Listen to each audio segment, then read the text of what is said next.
नमस्कार, मैं हूं विजय विद्रोही। आखिर किसानों के आंदोलन का राम मंदिर से कोई संबंध हो सकता है? किसानों के आंदोलन का जम्मू कश्मीर से जो अनुच्छेद 370 हटाया गया, उससे कोई संबंध हो सकता है क्या? आप कहेंगे नहीं हो सकता। अगर नहीं हो सकता तो फिर उत्तर प्रदेश के मुख्यमंत्री योगी आदित्यनाथ क्यों बरेली में किसानों की सभा को संबोधित करते हुए किसानों को बार-बार राम मंदिर की याद दिला रहे थे? और क्यों धारा 370 या अनुच्छेद 370 जो हटाया गया जिससे अंतर्राष्ट्रीय जगत में भारत की छवि चमकी, उसकी याद दिला रहे हैं?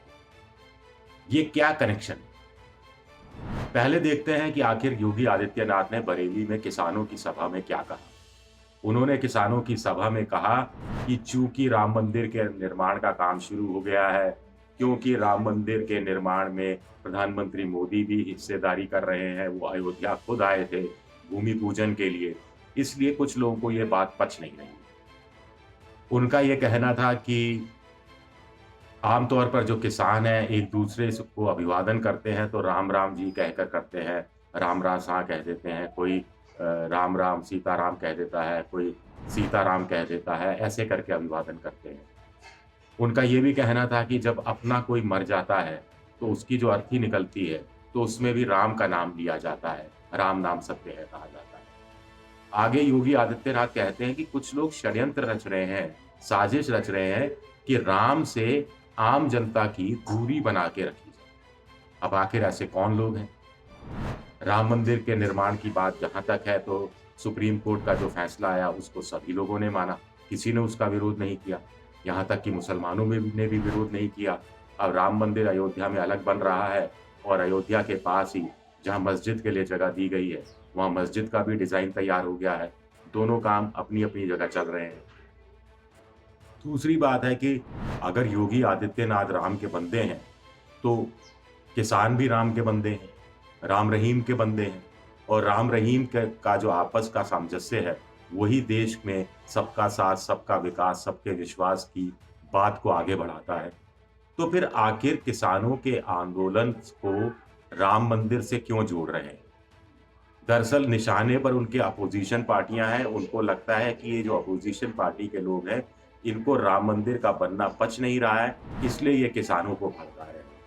उनको लगता है कि धारा 370 हटा दिया, किसानों के लिए बड़ा भला हो गया, किसान जाकर वहाँ ज़मीन भी खरीद सकते हैं। ऐसा उन्होंने कहा कि ऐसा मोदी जी और अमित शाह जी ने कर दिखाया।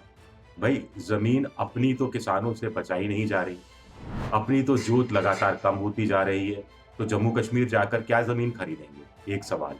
दूसरा, हिंदुस्तान में एवरेज किसान के पास ज़मीन 1.1 हेक्टेयर रह गई है, पंजाब में ज़रूर 3.7 हेक्टेयर के आसपास है, हरियाणा में भी 3 हेक्टेयर के आसपास है, लेकिन मोटे तौर पर 90% से ज़्यादा किसान 1.1 हेक्टेयर ज़मीन से ही अपना गुज़ारा करते हैं और यहाँ भी किसानों को डर लग रहा है कि जो ठेका के अनुबंध वाली खेती है, ठेका खेती है, कॉन्ट्रैक्ट फार्मिंग है, उसमें कहीं ऐसा ना हो कि कॉर्पोरेट जगत उनकी ज़मीन पर कब्ज़ा कर ले, उनकी ज़मीन पर काबिज़ हो।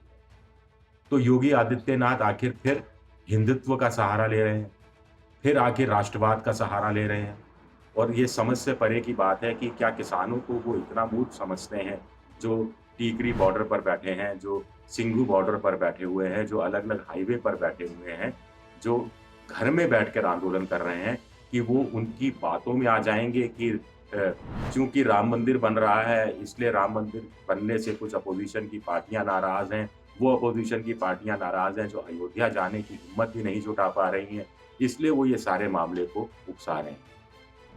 तो पहले खालिस्तान आया किसान आंदोलन में, उसके बाद माओवाद आया किसान आंदोलन में, उसके बाद चीन का बहकावा आया, फिर पाकिस्तान का बहकावा आया, फिर टुकड़े-टुकड़े गैंग आया और ये सब जब नहीं चला, ये सारी चीज़ें नहीं चली, तो अब राम का नाम लिया जा रहा है।